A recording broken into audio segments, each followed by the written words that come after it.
Hello friends, Gayatri క్రియేషన్కు స్వాగతం. గాయత్రి క్రియేషన్లో ఈరోజు మనం తాతయ్య కథల్లోని సదుద్దేశం అనే కథ గురించి చెప్పుకోబోతున్నామండి. మరి ఈ కథను తాతయ్య ఎలా చెప్పాడో చూద్దాం. మరి స్నానానికి లెమ్మంటున్నారా, మనం కథలు ఇంకోసారి చెప్పుకుందాంలే అన్నాడు తాతయ్య. ఇంకొక కథ చెప్పి వెళ్దుగానిలే తాతయ్య అన్నారు పిల్లలు. తాతయ్య కూడా కథ చెప్పాలనే ఉన్నట్టుంది. ఆయన నవ్వుతూ, తెలివి తక్కువ పనులు చేసేవాళ్ళ కథలు చెప్పనా? అటువంటి పనులు చేసేవాళ్లలో మంచి ఉద్దేశాలు గల వాళ్ళు కూడా ఉంటారు. నా చిన్నతనంలో జరిగిన సంగతి ఒకటి చెబుతా అంటూ ప్రారంభించాడు. మా ధర్మారంలో మున్సబు ఉండేవాడు. ఆయనంటే అందరికీ హడలన్నమాట. ఊళ్ళో ఎవరు ఆయనతో చెప్పకుండా ఊరు దాటి పోరాదు. అయిందా? మా ఊళ్ళో బుచ్చయ్య అనే కుమ్మరి, అచ్చయ్య అనే మేదరి ఉండేవాళ్ళు. ఆ రోజుల్లో ఆ గ్రామాల్లో ఇలాంటి వృత్తుల వాళ్ళంతా గ్రామ నౌకర్లు అన్నమాట. ఊళ్ళో వాళ్లకు ఏ అవసరం వచ్చినా వీళ్ళు సహాయపడాలి.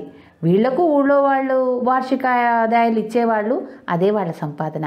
ఒకనాడు ఏమైందంటే, మేదరి అచ్చయ్య చిన్న పని మీద పొరుగురు వెళ్లాల్సి వచ్చింది.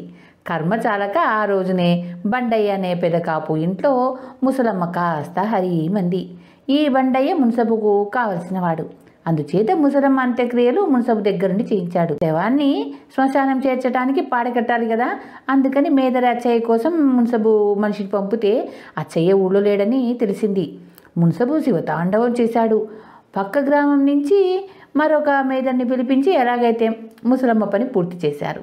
మర్నాడు అచ్చయ్య తిరిగి రాగానే మున్సబు అతన్ని నానా తిట్లు తిట్టి, ఊరు వదిలిపోయే వెధవు నాతో చెప్పక్కర్లా, ఊరికి ఒక్క మేదరివి కదా, ఎవరికన్నా అవసరం వస్తే తీరా సమయానికి నువ్వు లేకపోతే ఏంగాను, ఈసారి నాతో చెప్పకుండా ఊరు వదిలి వెళ్ళావో నీ పుట మారుతుంది, జాగ్రత్త అని గట్టిగా చెప్పాడు. మరి కొన్నాళ్ళకు ఓ రోజున మేదరి అచ్చయ్యకు కుమ్మరి బుచ్చయ్యకు కలిసి పట్నం వెళ్లాల్సి వచ్చింది. చెప్పకుండా పోతే మున్సబే చంపడు. అందుకని ఊరికి వెళ్తున్నామని చెప్పడానికి మున్సబు ఇంటికి వెళ్ళారు. కానీ మున్సబు ఇంట్లో లేడు. ఆయన భార్య కొంచెం సుస్థిగా ఉంటే పెద్ద వైద్యుడి కోసం పట్నం వెళ్ళాడు. ఏం చేయాలో వాళ్లకు పాలు పోలేదు. మున్సబ్తో చెప్పిపోదామంటే మున్సబులో లేడు. బుచ్చయ్య అచ్చయ్యలకు పట్నంలో అర్జెంటు పని ఏదో ఉంది. అందుకని చెప్పకుండా పోతే ఏ పెద్ద ఇంట్లో వాళ్ళకి ఏం అవసరం వస్తుందో ఏమో. ఇద్దరు చాలాసేపు విపరీతంగా ఆలోచించుకున్నాక బుచ్చయ్య ఒక ఉపాయం కనిపెట్టాడు. మన ఊళ్ళో ఉన్నవే 4 మోతుబరి లోగిళ్ళు.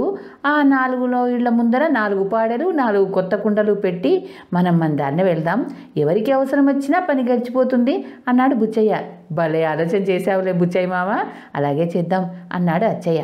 ఆ రాత్రికి రాత్రే 4 పాడెలు తయారు చేశారు అచ్చయ్య. మున్సబు గారింటి ముందు ఒక పాడ, ఒక కుండ, చిన్నయ్య గారింటి ముందు, నాయుడు గారింటి ముందు, మున్సబ్దా గారింటి ముందు కూడా ఒక్కొక్క పాడ, ఒక్కొక్క కొత్త కుండ పెట్టేసి వాళ్ళిద్దరూ కోడి కూసే వేళకు బయలుదేరి పట్నం వెళ్ళారు. వాళ్ళలా వెళ్ళిన కొద్దిసేపటికి తూర్పు తెల్లవారుతుండగా మున్సబు పెద్ద వైద్యుడితో సహా గుర్రబండి దిగాడు. అప్పటికే మున్సబు గారింటి ముందు 4 పోగయ్యారు. మున్సబు భార్యకు సుస్థిగా ఉందని వాళ్ళకు తెలుసు. ఇంటి బయట పాడ, కుండ కనిపించేసరికి ఇంకేముంది, అంతా అయిపోయినట్టుంది అని వాళ్ళల్లో వాళ్ళు అనుకోసాగారు. ఈ జనాన్ని, పాడను, కుండెను చూసి మున్సబు కాస్త కాళ్ళు చల్లబడ్డాయి. ఇంకేముంది, నా కొంప కూల్చేసిందండి అని మున్సబు శోకాలు పెట్టసాగాడు.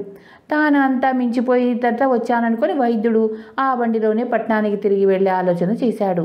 మున్సబు గారింటి ముందు పెద్ద గుంపు పోగై రకరకాలుగా మాట్లాడుకోసాగారు. అప్పుడే నిద్ర లేచిన మున్సబు తల్లి భార్య ఇంటి బయట మున్సబు పెట్టే శోకాలు విని పట్నంలో ఆయనకేదో పెద్ద కీడే జరిగిందనుకొని తాము కూడా పెద్ద పెట్టున ఏడుస్తూ వచ్చి తల వాకిలి తలుపు తీశారు. నా భార్య ప్రాణాలతో కనపడంగానే మున్సబు దుఃఖం ఆశ్చర్యంగా మారింది. ఇంతలోనే ఊరు 4 మూలల నుంచి కబురు వచ్చింది.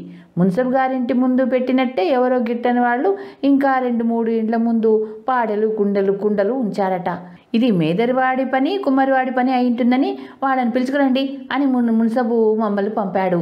కానీ వాళ్ళిద్దరూ తెల్లవారుజామునే పట్నం వెళ్ళినట్టు తెలిసింది అన్నారు.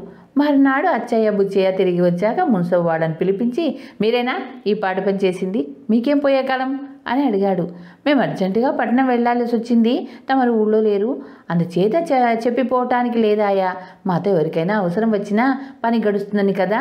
చేత నేను అనేది ఏమిటంటే, అమాయకులు మంచి ఉద్దేశంతో కూడా ఒక్కోసారి తెలివి తక్కువ పనులు చేయటం జరుగుతూ ఉంటుంది. ఇదంటారా మా ఊళ్ళో అచ్చయ్య బుచ్చయ్యలు చేసిన పని అంటూ తాత నవ్వారు. పిల్లలు కూడా విరగబడి నవ్వారు. ఇక కథ చాలేండ్రా, నేను స్నానానికి లేస్తాను అంటూ తాతయ్య పొడుం పీల్చి స్నానానికి లేచాడు. ఇది అండి తాతయ్య చెప్పిన కథ సదుద్దేశం. ధన్యవాదాలు. చివరిగా మీకో మాట, నా ఛానల్లోని కథలు మరియు వంటలు మీకు నచ్చినట్టయితే ఓ లైక్ చేయండి. మీ బంధువులకు, స్నేహితులకు, తెలిసిన వాళ్లకు షేర్ చేయండి. మరిన్ని టేస్టీ వంటల కోసం, మరిన్ని మంచి మంచి కథల కోసం గాయత్రి క్రియేషన్ను సబ్స్క్రైబ్ చేసుకోండి. ధన్యవాదాలు.